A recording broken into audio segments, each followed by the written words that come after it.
बच्चों में heart attack बहुत कम होते हैं। बच्चों में हार्ट अटैक बहुत कॉमन नहीं है कहीं भी, ना तो साउथ एशिया में जैसे हम इंडिया की बात करें या बाहर भी कहीं भी बच्चों में हार्ट अटैक बहुत कम होते हैं। इसमें सडन डेथ डिफरेंट है और जो हार्ट अटैक आप बोल रहे हैं वो डिफरेंट है।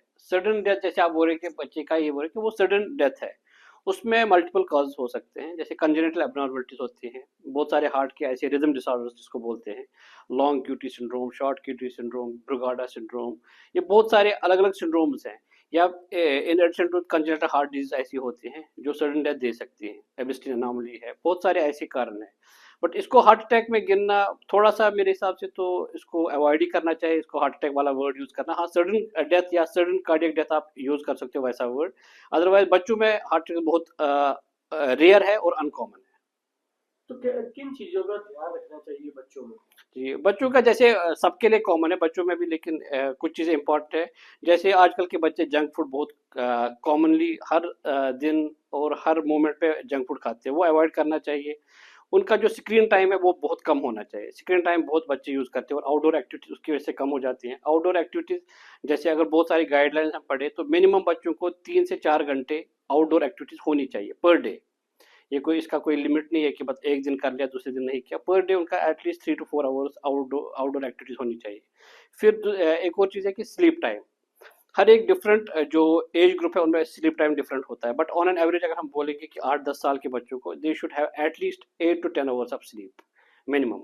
ये चीज़ इंपॉर्टेंट है ये चीज़। फिर इसके साथ साथ में आपकी आउटडोर एक्टिविटी जैसे मैंने कहा, फिर आपका ओबेसिटी है। आजकल के बच्चे आपने काफ़ी देखे होंगे जो ओबीज होते हैं, उनका बीएमआई अगर आप देखोगे 25-28 से एक्स्ट्रा होता है।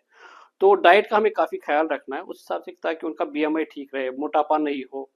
क्योंकि मोटापा हो जाएगा तो शुगर अर्ली हो जाएगा, ब्लड प्रेशर अर्ली हो जाएगा, जो हार्ट डिजीज है या ब्रेन की डिजीज है वो अर्ली हो जाएंगी। और ये कुल मिला के एक सिंड्रोम बना देते हैं बाद में, जिसको मेटाबॉलिक सिंड्रोम या सिंड्रोम एक्स भी बोलते हैं, जो कि early heart disease, early heart attacks दे सकते हैं। डिफरेंट जो हार्ट अटैक जैसे बोलेंगे, हार्ट अटैक मतलब होता है कि हार्ट की जो नस है, हार्ट की जो मेन रग है वो अगर बंद हो जाएगा वो हार्ट अटैक देता है। रीजन यही होते हैं, जैसे मैंने आपको रिस्क फैक्टर्स गिनाए पहले, शुगर होता है, ब्लड प्रेशर होता है, ठीक है, आपका मोटापा होता है, अगर अच्छा कंट्रोल ब्लड प्रेशर नहीं है, फिर आपके साथ में जंक फूड या जो हम बाहर का खाना काफ़ी खाते हैं उससे हो सकता है, हाई कोलेस्ट्रॉल लेवल है उससे होता है, स्ट्रेस एंग्जाइटी खासकर थोड़े से बड़ों को होती है, बच्चों में स्ट्रेस एंग्जाइटी है अभी भी, काफ़ी डिफरेंट एंग्जाइटीज हैं जो बच्चों में भी होती है, बट मेनली तो थोड़ा सा अडोलसेंट के बाद ही ये चीज़ें आती हैं।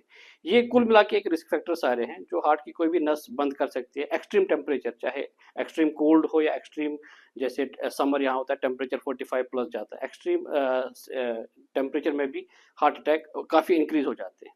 सर, ठंड में कैसे बच्चों को अपना ध्यान रखना चाहिए या बड़ों को ध्यान रखना चाहिए? ये ठंड में इंपॉर्टेंट है कि बच्चे वेल कवर्ड होने चाहिए, अगर उनको बाहर जाना है तो वेल कवर्ड कपड़े उनको एडुकेट पहनने चाहिए, टोपी पहननी चाहिए, मफलर्स यूज़ कर सकते हैं, या ईयर प्लग्स ऊपर से हम रखते हैं वो कर सकते हैं। और प्रॉपर कवरिंग होनी चाहिए। अगर एक्सट्रीम टेम्परेचर है तो बच्चों को अवॉइड ही करना चाहिए कि बाहर जाएं, बट हाँ अगर जाना है तो वेल कवर्ड होना चाहिए। सर, जो सिम्टम है, जैसे कोई सिम्टम नजर आना है तो डॉक्टर को दिखाना चाहिए। कौन से सिम्टम है वो जो पहले जो नजर आते हैं? जी, जैसे हम बड़ों की बात करेंगे तो जैसे चलने फिरने में छाती में दर्द हो रहा है, सांस फूल रही है, एक्स्ट्रा सांस फूल रही है, मतलब कोई भी एक्टिविटी से सांस तो फूलेगी, लेकिन इसलिए एक्स्ट्रा कि उसको रुकना पड़ रहा है, ऐसे अगर दर्द हो रहा है चलने फिरने में, चक्कर आ रहे हैं, पसीना आ रहा है, तो ये सारे यूजली हार्ट से रिलेटेड सिम्टम्स होते हैं, तो इनको फर्दर इवेलुएट करना चाहिए। और ये कोई ऐसा होता है तो उनको उनके लिए?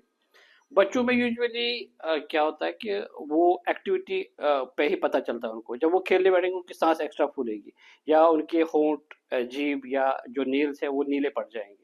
ये बच्चों के सिम्टम होते हैं कि इनको शायद कुछ कंजेट अंदर हार्ट की डिजीज कुछ है, ऐसी चीज़ें। अगर वो एक्टिविटी अवॉइड कर रहे हैं, जो आउटडोर एक्टिविटीज है, खेलना कूदना है, वो अवॉइड कर रहे हैं, तो उनको चाहिए कि एक बार उनका पीडियाट्रिशियन या कार्डियोलॉजिस्ट से। की मामला आया हैगा सीगा ਜਿਹੜਾ ਕਿ ਬੱਚਾ ਆਇਆ ਹੈਗਾ ਸੀ ਔਰ ਉਸਦੀ ਮੌਤ ਕਿਵੇਂ ਹੋਈ ਜੀ? ਐਤਵਾਰ ਸ਼ਾਮ ਨੂੰ ਇੱਕ 8 ਸਾਲ ਦਾ ਬੱਚਾ ਜਿਹੜਾ ਹੈ ਉਹ ਸਾਡੇ ਹਸਪਤਾਲ ਦੀ ਐਮਰਜੈਂਸੀ ਦੇ ਵਿੱਚ ਉਹਦੇ ਪੈਰੈਂਟਸ ਉਹਨੂੰ ਲੈ ਕੇ ਆਉਂਦੇ ਨੇ। ਤਾਂ ਉਹਨਾਂ ਦੇ ਪੈਰੈਂਟਸ ਦੇ ਦੱਸਣ ਮੁਤਾਬਕ ਉਹ ਬੱਚਾ ਆਪਣੇ ਨਾਨਾ ਨਾਨੀ ਦੇ ਘਰ ਆਇਆ ਹੋਇਆ ਸੀ ਪਿੰਡ ਬਜ਼ੀਦਪੁਰ ਵਿਖੇ, ਔਰ ਉੱਥੇ ਉਹ ਛੱਤ ਤੇ ਆਪਣੇ ਦੋਸਤਾਂ ਦੇ ਨਾਲ ਖੇਡ ਰਿਹਾ ਸੀ, ਔਰ ਅਚਾਨਕ ਉਹਨਾਂ ਦੇ ਪੈਰੈਂਟਸ ਦੇ ਦੱਸਣ ਮੁਤਾਬਕ ਉਸ ਬੱਚੇ ਨੂੰ ਘਬਰਾਹਟ ਹੋਈ ਔਰ ਪਸੀਨਾ ਬਹੁਤ ਆ ਰਿਹਾ ਸੀ ਉਹਨੂੰ। ਤਾਂ ਉਹ ਆਪਣੇ ਪੈਰੈਂਟਸ ਨੂੰ ਜਦੋਂ ਉਹਨੇ ਇਹ ਦੱਸੀ ਤਾਂ ਉਹਦੇ ਪੈਰੈਂਟਸ ਨੇ ਉਹਨੂੰ ਪਾਣੀ ਪਿਲਾਇਆ ਔਰ ਉਹਦੀਆਂ ਕੁਝ ਜੈਕਟਸ ਵਗੈਰਾ ਰਿਮੂਵ ਕਰਕੇ ਉਹਨਾਂ ਨੇ ਕੋਸ਼ਿਸ਼ ਕੀਤੀ, ਪਰ ਉਹ ਆਪਣੇ ਦੱਸਣ ਮੁਤਾਬਕ ਉਹ ਆਪਣੇ ਪਿਤਾ ਦੀ ਗੋਦ ਵਿੱਚ ਹੀ ਸੀ ਉਦੋਂ, ਔਰ ਉਹ ਉਦੋਂ ਹੀ ਉਹਨੂੰ ਅਨਕੌਂਸ਼ੀਅਸ ਹੋ ਗਿਆ। ਤਾਂ ਉਹ ਜਦੋਂ ਤੱਕ ਸਾਡੇ ਹਸਪੀਟਲ ਉਹਨੂੰ ਲੈ ਕੇ ਆਏ ਤਾਂ ਸਾਡੀ ਐਮਰਜੈਂਸੀ ਰਿਸਪੌਂਸ ਟੀਮ ਨੇ ਆਉਂਦਿਆਂ ਬੱਚੇ ਦਾ ਜਿਹੜਾ CPR ਕੀਤਾ, ਉਹਦੀ ਪਲਸ ਬਿਲਕੁਲ ਨਹੀਂ ਸੀ। ਸੋ ਲਾਈਫ ਸੇਵਿੰਗ CPR ਉਹਨੂੰ ਦਿੱਤਾ ਗਿਆ, ਕੋਸ਼ਿਸ਼ ਕੀਤੀ ਗਈ ਸਾਡੀ ਪੂਰੀ ਐਮਰਜੈਂਸੀ ਟੀਮ ਵੱਲੋਂ, ਇੰਟੈਂਸਿਵਿਸਟਸ ਵੱਲੋਂ, ਪਰ ਸਾਡੀ ਮੈਨੂੰ ਲੱਗਦਾ ਕਿ ਪਰਮਾਤਮਾ ਨੇ ਉਹਦੀ ਜਿਹੜੀ ਹੈ ਜੀਵਨ ਦੀ ਘੜੀ ਜਿੰਨੀ ਲਿਖੀ ਸੀ ਉਹ ਪੂਰੀ ਹੋਣ ਤੋਂ ਬਾਅਦ ਉਹ ਸਾਡੇ ਹਸਪੀਟਲ ਵਿੱਚ ਆਉਂਦਾ ਹੈ ਬੱਚਾ। ਬੜੀ ਮੰਦਭਾਗੀ ਘਟਨਾ ਹੈ ਸਾਡੇ ਫਿਰੋਜ਼ਪੁਰ ਦੇ ਵਿੱਚ ਜਿਹੜੀ ਵਾਪਰੀ ਹੈ, ਔਰ ਪੈਰੈਂਟਸ ਨੂੰ ਆਪਣੇ ਬੱਚਿਆਂ ਦੀ ਸਿਹਤ ਤੇ ਮੈਨੂੰ ਲੱਗਦਾ ਹੈ ਕਿ ਅਵੇਅਰ ਹੋਣ ਦੀ ਔਰ ਬਹੁਤ ਧਿਆਨ ਦੇਣ ਦੀ ਲੋੜ ਹੈ।